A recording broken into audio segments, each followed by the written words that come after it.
أعوذ بالله السميع العليم من الشيطان الرجيم من همزه ونفخه ونفثه بسم الله الرحمن الرحيم وإذا دعوا إلى الله ورسوله ليحكم بينهم إذا فريق منهم معرضون وإن يكن لهم الحق يأتوا إليه مذعنين وقال ربنا عز وجل في مقام أخرى أفتؤمنون ببعض الكتاب وتكفرون ببعض فما جزاء من يفعل منكم ذلك إلا خزي في الحياة الدنيا ويوم القيامة يردون إلى أشد العذاب وما الله بغافل عما تعملون.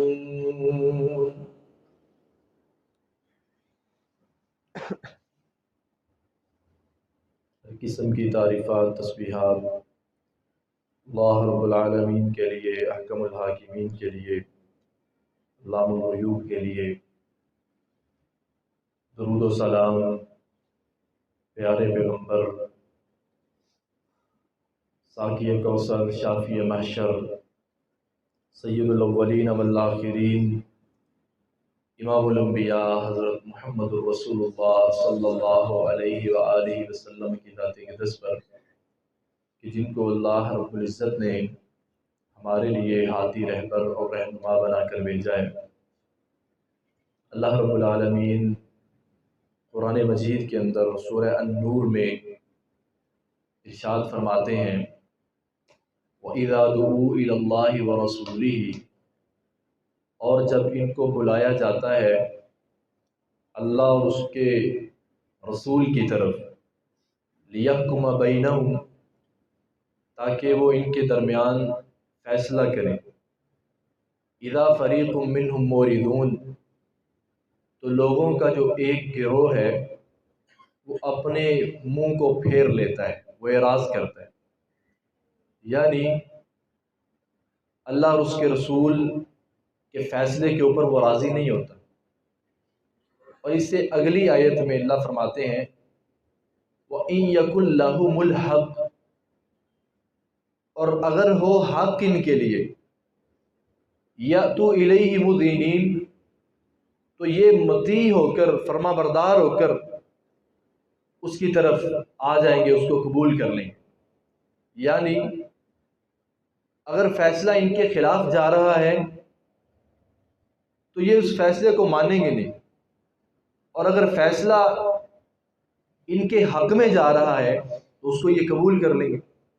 امام ابن کثیر رحمہ اللہ نے اس آیت کی تفسیر کے اندر لکھا ہے کہ ایسی شریعت اور ایسا دین اللہ تعالیٰ کو قابل قبول نہیں، اللہ رب العالمین کے ہاں اس کا کوئی معیار نہیں کہ انسان کا دل جس کو چاہے وہ قبول کر لے، اور دل جس سے اعراض کر رہا ہے اسے منہ پھیر لے، اور جدھر اپنا فائدہ نظر آتا ہے، مال غنیمت نظر آتی ہے، ادھر انسان بھاگ کر جائے۔ اللہ تعالیٰ کو ایسی شریعت اور ایسا دین منظور ہی نہیں ہے۔ میرے محترم بھائیوں، دین جو ہے وہ اسلام ہے، اور اللہ رب العالمین کا بنایا ہوا دین ہے۔ اسلام یہ ایک ایسا دین ہے، اللہ تعالیٰ فرماتے ہیں وَمَن يَبْتَغِ غَيْرَ الْإِسْلَامِ دِينًا، اسلام سے ہٹ کر اگر کوئی دین لے کر آئے گا فَلَن يُقْبَلَ مِنْهُ، ہرگز اسے قبول نہیں کیا جائے گا۔ ایک تو ہے نا اسے قبول نہیں کیا جائے گا، فَلَن يُقْبَلَ مِنْهُ، ہرگز اسے قبول نہیں کیا جائے گا۔ وَهُوَ فِي الْآخِرَةِ مِنَ الْخَاسِرِينَ، اور ایسا انسان جو دین اسلام سے ہٹ کر کوئی دین لے کر آیا ہے وَهُوَ فِي الْآخِرَةِ مِنَ الْخَاسِرِينَ، یہ آخرت کے اندر خسارہ اٹھانے والا انسان ہے۔ عزیز بھائیوں، ہمارے معاشرے کے اندر 3 طرح کے لوگ پائے جاتے ہیں۔ ایک گروہ تو وہ ہے جو اپنے مزاج کے مطابق دین کو استعمال کرتا ہے، جو اپنے فائدے کے لیے دین کو استعمال کرتا ہے، جو ان کے من کو بات اچھی لگتی ہے دین کی اس کو وہ اختیار کر لیتے ہیں، یعنی جس کو ہم مزاجی دین کہتے ہیں، جو ان کے مزاج کو دین کی بات اچھی لگتی ہے اس کو وہ اختیار کرتے ہیں، اس پر وہ عمل کرتے ہیں۔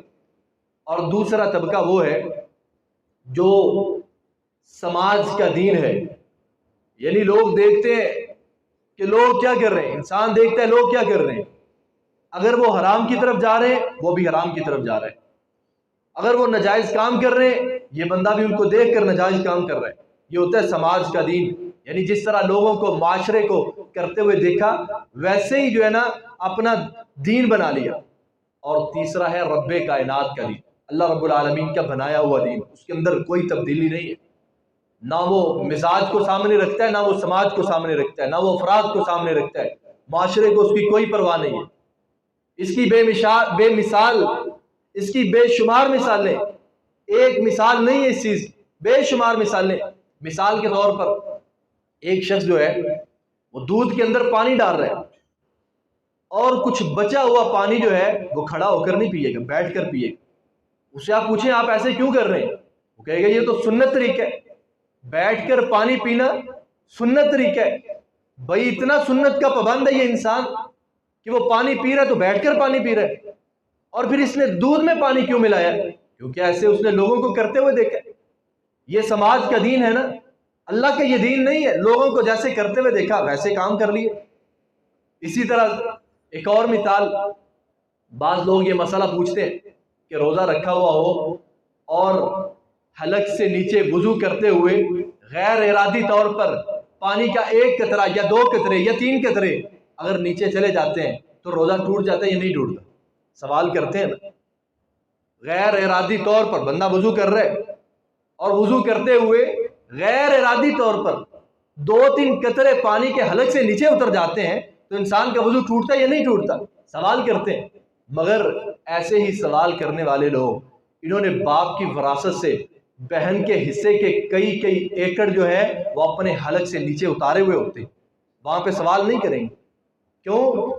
ہم اللہ کے دین کو نہیں سمجھتے، ہم معاشرے کے دین کو سمجھتے ہیں، ہم معاشرے کے کلچر کو ترجیح دیتے ہیں۔ جو لوگ کر رہے ہیں ہم بھی وہی کریں گے، جیسے لوگ کر رہے ہیں ہم بھی ویسے ہی کریں گے۔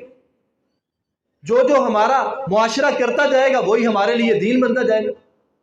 کتنی تعجب کی بات ہے، مسلمان آپس میں بیٹھ کر بحث کر رہے ہوتے ہیں، اور بحث کس چیز پہ کر رہے ہیں کہ مسواک جو ہے اس کا سائز کیا ہونا چاہیے۔ مسواک کے اوپر ڈسکس ہو رہی ہے، اس کا سائز کم از کم جو ہے وہ 1 بالشت اس کا سائز ہونا چاہیے، اور داڑھی کے اوپر کوئی بحث نہیں کریں۔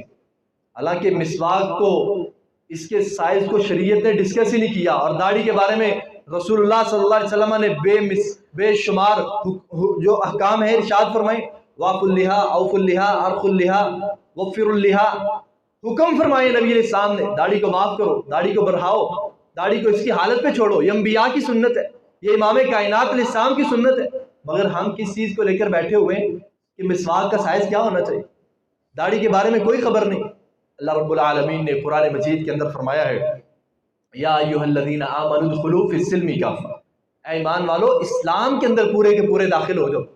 اپنی مرضی کا دین وہ اختیار نہ کیا کرو، جو مجھے اچھا لگتا ہے وہی دین اس کو میں اختیار کر لوں، جو مجھے اچھا نہیں لگتا ہے میں اس سے دور ہو جاؤں۔ انسان نماز پڑھے، روزے رکھے، یہ اس کو اچھا لگتا ہے، وہ نماز پڑھتا ہے، روزے رکھتا ہے، اور معاملات میں جھوٹ ہے، تجارت میں سود ہے، اور اللہ کے علاوہ کا قانون اس کی عدالتوں کے اندر ہے، اس کو انسان قبول کر رہا ہے۔ اپنے گھر کے اندر ہندوؤں کی تہذیب رائج ہو چکی ہے، اس کو انسان قبول کر رہا ہے۔ اپنے گھر کے اندر یہودیوں عیسائیوں کی جو تربیت ہے وہ رائج ہو چکی ہے، انسان اس کو قبول کر رہا ہے۔ اللہ تعالیٰ کیا فرماتے ہیں، یا ایھا الذین آمنوا ادخلوا فی السلم کافہ، تمہارے لیے معیار اسلام ہے، اس کے علاوہ اور کوئی معیار نہیں۔ اگر اسلام تمہارے پاس اتنی بڑی نعمت آیا ہے، ادخلوا فی السلم کافہ، پھر مکمل طور پر اسلام کے اندر داخل ہو جاؤ۔ آدھا اسلام پکڑ لیا، آدھے کو چھوڑ دیا، یہ اہل اسلام کا شیوا نہیں ہے، یہ مسلمانوں کا طریقہ نہیں ہے۔ یہ طریقہ یہودیوں کے اللہ تعالیٰ نے قرآن مجید کے اندر ان کے طریقوں کو بیان کیا۔ یہودیوں کو اللہ رب العالمین نے 4 وعدے دیے، ان کے لیے 4 عہد مقرر کیے۔ فرمایا تمہارے لیے پہلا وعدہ یہ ہے کہ تم نے ایک دوسرے کا خون نہیں بہانا۔ اس بات کو غور سے سمجھے، یہودیوں پر اللہ رب العالمین نے 4 عہد جو ہے وہ فرض کیے ہیں۔ پہلا عہد کیا ہے کہ ایک دوسرے کا خون نہیں بہانا، اور دوسرا عہد کیا ہے کہ ایک دوسرے کو گھر سے نہیں نکالنا، اور تیسرا عہد کیا ہے کہ ایک دوسرے کے خلاف مدد نہیں کرنی۔ آج مسلمان ان تینوں چیزوں کو توڑ رہے ہیں، ایک دوسرے کا قتل عام بھی ہے، ایک دوسرے کو گھروں سے نکالتے بھی ہیں، قبضہ گروپ بنے ہوئے، اور ایک دوسرے کے خلاف مدد بھی ہو رہی ہے۔ یہودیوں کے بارے میں اللہ فرماتے ہیں 4 عہد ان پر قائم کیے تھے۔ پہلا عہد یہ ہے کسی کو کوئی قتل نہیں کرے گا، کوئی کسی دوسرے کی ظلم کے اوپر مدد نہیں کرے گا، کوئی کسی کو کسی کے گھر سے نہیں نکالے گا۔ اور چوتھا عہد کیا ہے؟ فدیہ دے کر قیدی کو چھڑا لیا جائے گا۔ 4 عہد ان پر فرض کیے، انہوں نے میٹھا میٹھا دین قبول کر لیا، فدیہ دے کر قیدی کو چھڑا لیا، یہ ایک قبول کیا، باقی 3 کی مخالفت کرتے رہے، ظلم کرتے رہے، قتل کرتے رہے۔ اللہ تعالیٰ نے ان کے بارے میں کیا فرمایا؟ افتؤمنون ببعض الکتاب، کیا تم کتاب کے بعض حصے پر ایمان نہیں کراتے ہو؟ وتکفرون ببعض، اور کتاب کے بعض حصے کا انکار کرتے ہو۔ بعض حصے کو مان لیا، بعض کا انکار کر دیا۔ آج ہماری جو اکثریت ہے وہ کیا کرتی ہے؟ قرآن مجید کی بعض آیتیں ہمیں یاد ہیں، بعض احکامات ہمیں یاد ہیں جو ہمارے حق پر دلالت کرتے ہیں، اور جو ہمارے خلاف جاتے ہیں ہم ان کو صرف نظر کر دیتے، ہم نہیں دیکھتے ان کی طرف۔ اللہ تعالیٰ نے یہودیوں کی روش کے بارے میں فرمایا افتؤمنون ببعض الکتاب وتکفرون ببعض، کتاب کے بعض حصے کو مان لیتے ہو، بعض کا انکار کرتے ہو۔ فما جزاء من یفعل ذلک، پھر کیا جزا ہو سکتی ہے اس کی جو یہ کام کرتا ہے؟ الا خزی فی الحیات الدنیا، اس کی جزا یہی ہے کہ اللہ اس کو دنیا کی زندگی کے اندر رسوا کر دے۔ وَيَوْمَ الْقِيَامَةِ يُرَدُّونَ إِلَىٰ أَشَدِّ الْعَذَابِ، اور قیامت کا دن ہوگا اللہ تعالیٰ اسے سخت ترین عذاب کی طرف دھکیل دے گا۔ وَمَا اللَّهُ بِغَافِلٍ عَمَّا تَعْمَلُونَ، آخر میں اللہ فرماتے ہیں یاد رکھنا جو آپ عمل کرتے ہو اللہ اس سے بے خبر نہیں ہے، باخبر ہے۔ یہ نہیں میں جو عمل کر رہا ہوں پتہ نہیں اللہ کو پتہ یا نہیں پتہ، میں نے جو دین اختیار کیا ہوا ہے پتہ نہیں اللہ کو پتہ یا نہیں پتہ، ایسی بات نہیں ہے۔ اللہ تعالیٰ کو ہر ایک چیز کا علم ہے۔ تو میرے محترم بھائیوں، اپنے اعمال کی اصلاح کرنی چاہیے، اپنے دین کی اصلاح کرنی چاہیے، واللہ لوگوں کی طرف نہیں دیکھنا چاہیے، اپنے نفس کی خواہشات کی طرف نہیں دیکھنا چاہیے، صرف ترجیح اس بات کو دینی چاہیے کہ اللہ کا قرآن کیا کہتا ہے، رسول اللہ صلی اللہ علیہ وسلم کا فرمان کیا کہتا ہے۔ یہودیوں نے عہد شکنی کی، اللہ نے ان کے خلاف قرآن مجید کی آیت کو نازل کر دیا کہ یہ عذاب کے مستحق ہے۔ اور دوسری مثال اللہ تعالیٰ نے دی کفار مکہ کی۔ کفار مکہ نے بھی دین اختیار کیا ہوا تھا۔ کون سا دین تھا؟ مشرکین مکہ کا کون سا دین تھا؟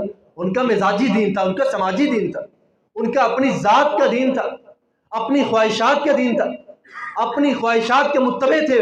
وہ اللہ کی ذات کو بھی مانتے تھے، وہ مانتے تھے، اقرار کرتے تھے۔ سورہ زمر میں اللہ فرماتے ہیں ان سے سوال کرو وَلَئِن سَأَلْتَهُم مَّن خَلَقَ السَّمَاوَاتِ وَالْأَرْضَ لَيَقُولُنَّ اللَّهُ، اگر آپ ان سے پوچھیں گے نا کہ زمین و آسمان کو تخلیق کس نے پیدا فرمایا ہے، زمین و آسمان کی تخلیق کس نے فرمائی ہے، زمین و آسمان کو پیدا کس نے کیا ہے، لَيَقُولُنَّ اللَّهُ، یہ کہیں گے کہ زمین و آسمان کو اللہ کی ذات نے پیدا کیا۔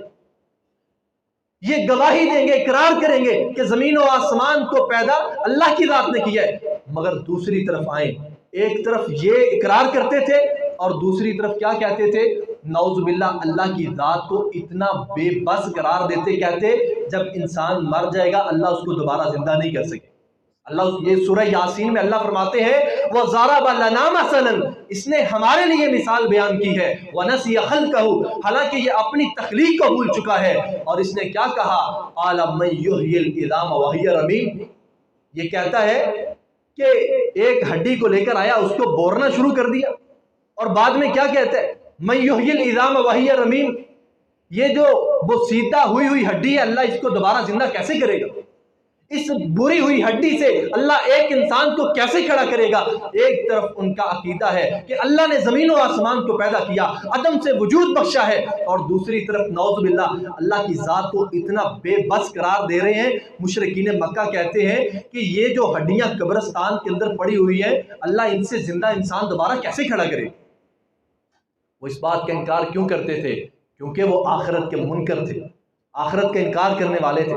ان کے مزاج کے مطابق نہیں تھا کہ ہمیں آخرت کا درس دیا جائے، ہمیں آخرت کی یاد دلائی جائے۔ ان کے سماج میں یہ رواج نہیں تھا، ان کے آباء و اجداد کا بھی یہی دین تھا، وہ آخرت کے منکر تھے، وہی ان کے بھی متبع تھے۔ اپنے آباء و اجداد کے متبع ہو کر آخرت کا انکار کرنے والے، رسول اللہ صلی اللہ علیہ وسلم کے معاذ اللہ دین کو جھٹلانے والے، اللہ نے ان کے دین اور سماج کا تذکرہ کیا ہے کہ اللہ کی ذات کو بھی مانتے تھے، اس کا اقرار بھی کرتے تھے، اور اللہ تعالیٰ کی جدھر دوسری بات آتی کہ اللہ انسان کو دوبارہ زندہ کرے گا، وہاں پہ وہ منکر ہو جاتے۔ یہی مشرکین مکہ تھے۔ جس طرح آج کل کے مسلمانوں کا رویہ ہے کہ جو جانور بیت اللہ کے اندر قربانی کے لیے وقف کر دیا جاتا اس کی تعظیم کیا کرتے تھے، جو جانور بیت اللہ کے اندر قربانی کے لیے چھوڑ دیا جاتا، وقف کر دیا جاتا، اس کی وہ تعظیم کرتے تھے، اس کو کھلاتے پلاتے، اس کا خیال کیا کرتے۔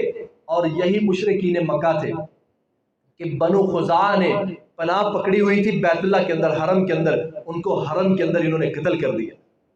بیت اللہ کے لیے جانور وقف کیا، حرم کے لیے، حرم میں ذبح ہونے کے لیے جانور کو وقف کیا گیا، اس کی تعظیم کر رہے ہیں، اور بنو خزاعہ نے حرم کے اندر پناہ پکڑی ہوئی ہے، ان کو قتل کر دیا۔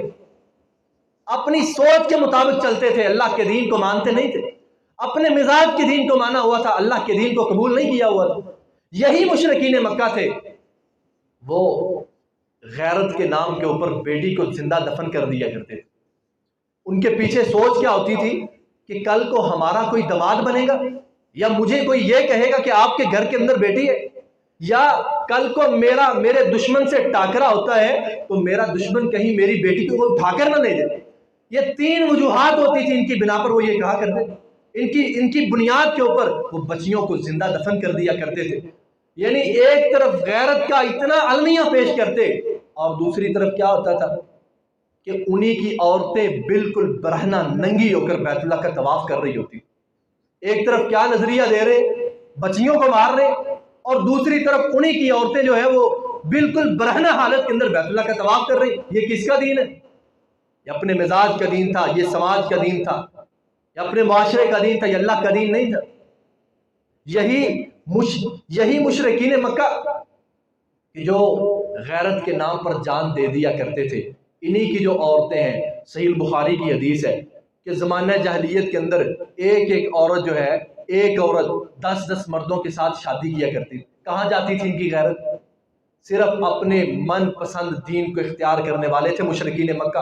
اللہ تعالیٰ نے اسی لیے سورہ کافرون نازل کی، جو ہر روز فجر کی نماز کے اندر، جو فجر کی نماز کی 2 سنتیں ہیں، پہلی رکعت کے اندر سورہ الکافرون پڑھی جاتی ہے۔ کیا ہے؟ قل یا ایھا الکافرون لا اعبد ما تعبدون، جو تمہارا مزاج ہے کافرو، جو تمہارا دین ہے کافرو، جو تمہارا کلچر ہے کافرو، جو تمہاری ثقافت ہے کافرو، ہم اس کو اختیار کرنے والے نہیں۔ لا اعبد ما تعبدون، جو تم کرتے ہو ہم وہ کرنے والے نہیں۔ مشرکین مکہ اپنے مزاج پر عمل کرنے والے، اپنے معاشرے سماج پر عمل کرنے والے۔ واللہ یہی حالت آج کے مسلمان کی۔ یہ اتنی لمبی تمہید باندھنے کا مقصد یہی ہے کہ آج کے مسلمان کی بھی یہی حالت، یہی حالت آج کے مسلمان کی ہو چکی ہے۔ آج کے مسلمان، اللہ تعالیٰ نے توفیق دی ہے، استطاعت دی ہے، حج جس کے اوپر فرض ہے، مگر حج نہیں کرے گا۔ کیا کرے گا؟ قبروں کے اوپر چڑھاوے چڑھائے گا، مزاروں پہ جائے گا، عرسوں پہ جائے گا، لاکھوں روپے اڑا دے گا، مگر اس کو پتہ نہیں ہے کہ حج کی اہمیت کیا۔ میری ذات کے اوپر اللہ نے حج فرض کیا ہوا ہے، میں کس کام میں اپنا پیسہ خرچ کر رہا ہوں؟ کتنے مسلمان ہیں جو زکوٰۃ نہیں دیتے، اپنی فصلوں کا عشر نہیں نکالتے، مگر جب کوئی فوت ہوتا ہے دیگیں کی دیگیں چڑھا دیتے ہیں، ختم دلوائے جا رہے ہیں، 30واں ہے، 40واں ہے، یہ فلاں ہے، یہ مولوی صاحب کو دیے جا رہے ہیں۔ اللہ کے بندو، یہ اتنا خرچ کرنا تمہاری ذمہ داری نہیں تھی۔ اپنے مال کی زکوٰۃ نکالنا، عشر نکالنا، یہ تمہاری اصل ذمہ داری۔ تم نے مزاج کو دیکھا ہے، تم نے اپنی خواہشات کو دیکھا ہے، تم نے لوگوں کو دیکھا ہے، تم نے اللہ کے دین کو ترجیح نہیں دی ہے۔ اللہ کا دین کیا چاہتا ہے، اللہ کا مطالبہ کیا ہے، دین کا تقاضا کیا ہے، میں نے اس چیز کو بالکل اگنور کر دیا۔ آج کے مسلمان ہیں نا، فجر کی نماز ہوگی، سارے مسلمان الا ماشاءاللہ بڑے چند مسلمان جو نمازوں میں، جو مسجدوں میں حاضر ہوں گے، سارے مسلمان کلی طور پر سوئے ہوئے فجر کی نماز کے اندر۔ اور جب دن کے 10 11 12 بجتے ہیں، ان کے ذرا واٹس ایپ اور فیس بک پہ ان کے سٹیٹس چیک کیا، اقوال زرین، کہیں پہ قرآن مجید کی آیات چل رہی ہیں، کہیں ترجمے ہو رہے ہیں، کہیں تفسیریں ہو رہی ہیں، کہیں فلاں کی امام بخاری کا قول لگا رہا ہے، کوئی امام مالک کا قول رکھا رہا ہے، کوئی حضرت علی کرم اللہ وجہہ کا قول نقل کر رہا ہے، اور فجر میں سویا ہوا ہے، یا اپنی خواہش کی پیروی کر رہا ہے، اس نے اللہ کے دین کو قبول نہیں کیا ہوا، یہ اپنی ذات کے پیچھے لگا ہوا ہے، یہ اللہ کے دین کے تابع نہیں ہے۔ کتنے مسلمان ہیں اس طرح کے؟ اور اللہ افسوس ہوتا ہے، کئی ایسے مسلمان ہیں انہیں پتہ ہی نہیں ذکر اذکار کیا ہے، تسبیحات کیا ہے، اللہ کا ذکر کیا ہے، اور فیشن کے طور پر گنڈے بنے ہوئے ہیں، بدماش بنے ہوئے ہیں، فیشن کے طور پر عدالتوں میں جا رہے ہیں، کچہریوں میں جا رہے ہیں، اور الٹے سیدھے چل رہے ہیں، ہاتھ میں تسبیحاں پکڑی ہوئی، ہاتھ میں تسبیحاں پکڑی ہوئی، پتہ نہیں ہے کہ اللہ کا دین کیا ہے، ذکر اذکار کیا ہے، شاید اس کو بولنا بھی نہ آتا ہو، لا الہ الا اللہ وحدہ لا شریک لہ لہ الملک و لہ الحمد وہو علی کل شیء قدیر، شاید یہ دعا بھی نہ آتی ہو، مگر ہاتھ میں تسبیح پکڑی ہوئی ہے، کیا تاثر دے رہا ہے یہ اپنی نفس کے پیچھے لگا ہوا ہے، اللہ کے دین کے تابع نہیں ہے یہ۔ کتنے مسلمان ہیں، شادیاں ہوتی ہیں، دلہن کے سر کے اوپر قرآن رکھ دے، اللہ کے بندوں قرآن اس لیے نہیں آیا تھا، ہم خواہشات کے پیچھے لگے ہوئے، ہم نے قرآن کو کن کاموں میں استعمال کر لیا۔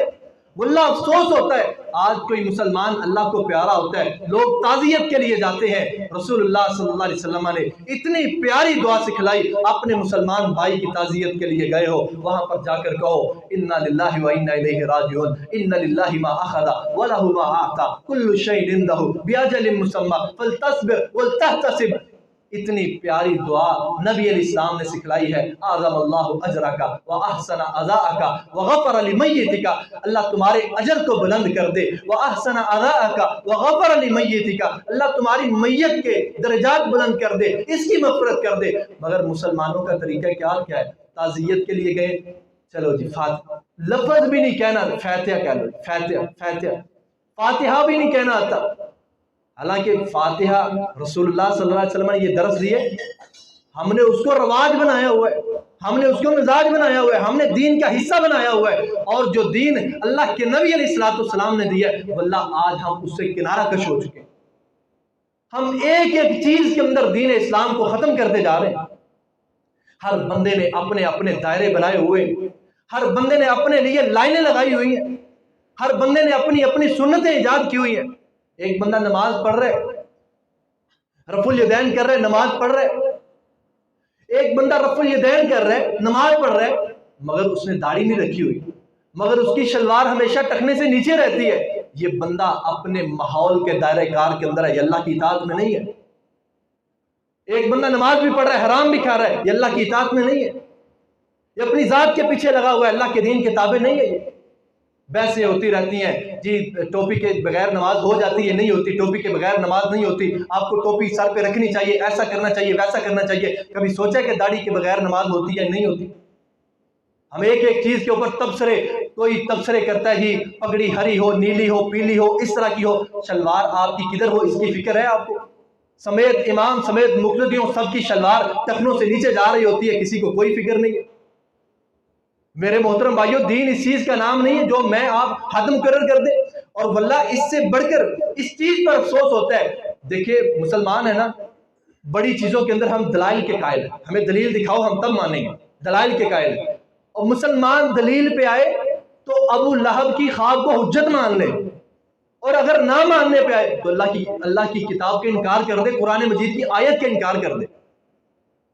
ابو لہب کی کہا جاتا ہے نا، ابو لہب کو خواب آئی تھی، خواب آئی، اس کو دیکھا کہ اس کی جو ہے نا وہ ایک انگلی سے پانی نکل رہا ہے، وہ انگلی اس کو عذاب ہو رہا تھا، اس کی ایک انگلی سے پانی نکل رہا ہے، اس کو پوچھا کیا وجہ ہے، تو اس نے کہا کہ وہ میں نے سویبہ نامی ایک لونڈی جو ہے وہ آزاد کی تھی، تو نبی علیہ السلام کی جب ولادت باسعادت ہوئی تو میں نے ایک جو ہے نا وہ لونڈی ایک نکرانی آزاد کی تھی، تو آج اس وجہ سے اس حصے سے جو ہے وہ میرا عذاب ہلکا کر دیا گیا۔ دیکھو کافر کی خواب کو حجت بنایا ہوا مسلمانوں نے، اور اللہ قرآن میں فرماتے ہیں الرحمن علی العرش استویٰ، رحمان کی ذات عرش پہ مستوی ہے۔ کافر کی خواب کو حجت بنایا ہوا ہے اور اللہ کی ذات عرش کے اوپر ہے، یہ قرآن کہتا ہے، اس کا مسلمان انکار کرتے ہیں۔